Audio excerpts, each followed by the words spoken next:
Mike in Los Angeles writes, I am currently using and am very happy with the M700 monoblocks along with the gain cell DAC for the preamp.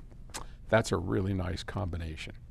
I'm looking to add a subwoofer to my system and have been doing a bit of research.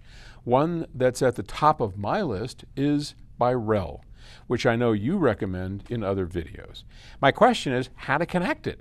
REL recommends high-level inputs, but my understanding is this is not possible with monoblocks.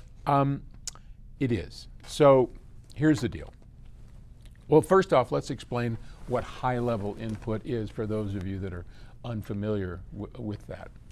So subwoofers, modern subwoofers, which are powered, and I think pretty much all modern subwoofers are powered, have usually two inputs, a low level and a high level. Now the low level is your standard RCA connector, maybe an XLR connector, that's coming out of your preamplifier, perhaps the LFE output on a surround processor, some way to get a low level preamplifier level signal out and into the subwoofer and away you go. We and REL recommend using the high level inputs, which are speaker level inputs. Okay, that's the output of your power amplifier that normally goes to your speakers. You connect that to the REL's input and it necks it down into the same low level signal that you would have started with one big exception. Now you've got the sound of your power amplifier being passed through to the subwoofer and you get better mating.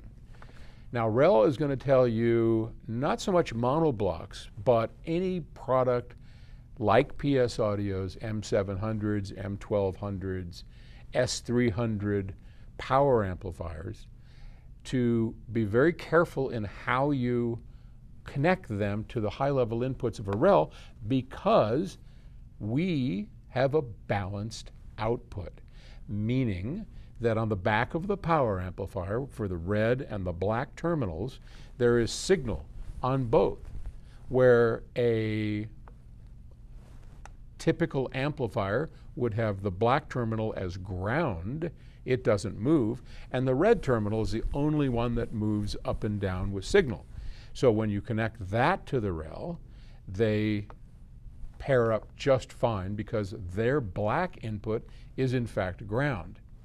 If you connect up a PS Audio amplifier that is balanced at its output, as pretty much all of our amps are, then as the red and black input are going like this, you've grounded that black input and it's going to be really unhappy and shut the amp off. You won't damage anything, but it'll shut it off. Now, John Hunter and REL are my friends, good, dear friends, and I love John. He's one of the true assets in our industry. But I have tried more than a few times to tell John, it is really simple, John, and I'll show you how to do it if you want. I'm sure he doesn't need me to do this, but they could easily make the high-level input balanced. It'd be a no-brainer, but they haven't done that. They ain't listening to me. What am I going to do, right? So what you're going to have to do is take you're going to have to ground it differently. And there are instructions on the REL website about how to hook up a balanced amplifier. And what I recommend you do is just go to that website.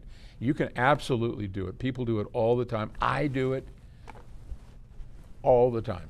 So just go to REL's website and they'll tell you how to do it without grounding out the black terminal on our power amplifiers. Okay, John, are you listening?